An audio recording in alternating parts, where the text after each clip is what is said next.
Hello and welcome to the programme. By annexing Crimea in 2014, Russia violated 407 bilateral agreements with Ukraine and 80 international treaties. The occupation of Crimea has been accompanied by a remarkable propaganda push by Moscow.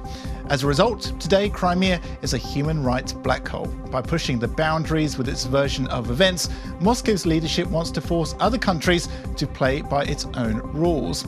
To discuss what the role of Ukrainian youth is in debunking Russian propaganda and myths about Ukraine, we are joined in the studio today by Dinara Habibullaieva, the head of the NGO Solidarna Molod.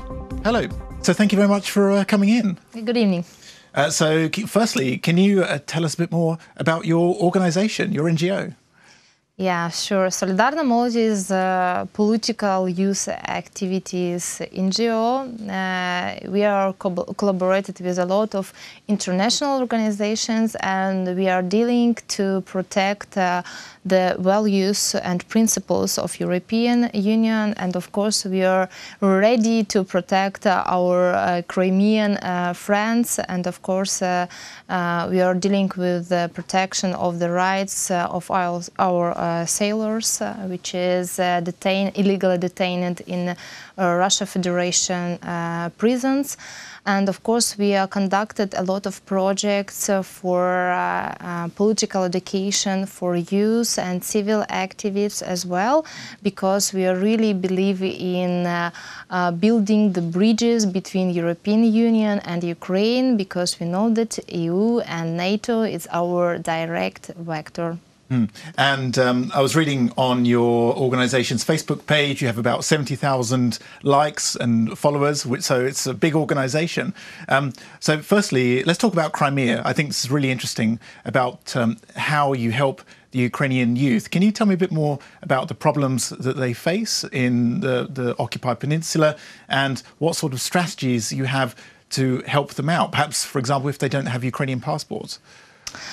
Yeah, I know this situation. We are collaborated and collaborate now as well a lot with Crimean NGOs as well, because we think that if we will collaborate, we can find the solutions and how to protect Crimean people from Russia propaganda, because they worked so well, and of course our NGOs should help them to empower their feelings that they are part of Ukraine, not part of Russia Federation. Actually, I'd like to talk to you about the propaganda in a bit, but first can we talk about the citizenship issue? Because I would imagine that a lot of the youth, the Ukrainian youth who are in Crimea, have trouble with documents. They have to cross the de facto border from Crimea into mainland Ukraine. Is your organisation involved in that? Yeah, it's quite a difficult question, because we know that students which is, for example, ready to finish university, and Crimean university, they obligated them to go and to take the Russia Federation citizenship. It's quite a difficult question, and then couldn't say that I reject it, because they know they have spent a lot of years to have an education, a good education. Therefore, it's quite difficult. We try to understand them, of course. We try to help them by law, legally here in Ukraine, and of course I should ask that if you really stay on European values, you should reject and, for example, move to Ukraine, Kiev or in other cities, and to finish their education in our country. And our organization helped to just combine these issues and try to help them to understand the procedure, how to change their university, and our organization helped them as, like, you know, not more material, more moral, that we are together and just we should be united in these issues, Crimean issues. But am I thinking that you actually are very active in giving information and details about how this can be done? Of course, and how now in Ukraine as well. For example, we help them to, for example, to sign the papers, which is for understanding that Ukrainian soldiers are illegally detained in Crimea and in Russia, and therefore we just signed the papers that yes, I'm for that soldiers should be free, and I think that. What sort of papers? Like a petition? Yes, it's like petition. Yeah. Yes, therefore we have signed it. We collected more than 10,000 signatures. And where does this petition go to? To United Nations General Assembly. And therefore our president,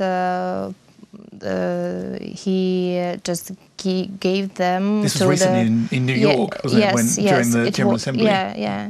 It was in the General Assembly. Therefore, we just tried to do some little but important steps. And for example, when the Russia Federation has attacked our warships, we couldn't stay at our home and just go outside, and we made street action in front of Russia Federation and just call for Russia Federation to stop the attacks and stop shooting our soldiers. And of course we do everything to say to media, to our other NGOs and political parties as well, to be united in these issues and to push, Russia Federation on international platforms and wall. Sorry to interrupt, but what do you think then is the most effective way, in your opinion, of pushing Russia at international levels? I think the most effective way is resolutions and motions about violation of international law. But do you think laws, though, really help? I mean, there has been a lot of resolutions over Crimea. In fact, I've lost count how many resolutions there's been at the UN. So do you think actually it's more lobbying for effective additional sanctions? Yes, of course, but it's a part of prolongation of sanctions, because if European countries knows that, for example, all students' organizations, all youth organizations, all political parties for Crimea and for Ukraine, of course, they have not another way to reject the application of prolongation of sanctions to Russia from Ukraine. Therefore, I think it's important part of informational campaign and how protect the Crimean citizens and the Ukrainian citizens who are living now in Crimea. Therefore, I think we should protect our citizenship citizens from this side this side as well. Therefore, I think it's quite difficult and long way. It's not like for 1 or 2 days or weeks. I think it's quite difficult, and step by step. Thank you really so much for our international board of our party as well, because every time in all platforms international they just talk to European deputies and they talk with the countries who are decision makers to become more united in the Crimea issues, and to help Ukraine as well, because also we're not just talking about the youth, but also the Mejlis, for example, the Crimean Tatar body organization. For example, is very important as well. For example, tomorrow in Odessa city, I will go with Marina Poroshenko as well, and we will sign the petition from all students who are living in Odessa and all Ukraine, and we will apply to call to European Students Association to help us in Crimean question, and to help us